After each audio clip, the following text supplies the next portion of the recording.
Yep.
This is my friend who does a lot of body work on rusted out cars, and what he'll do is go to the scrapyard and cut out quarter panels and use those panels on cars that he's working on.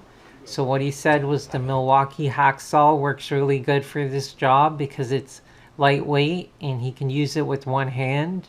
In the video he's using it with the 9 amp hour battery and it's working great.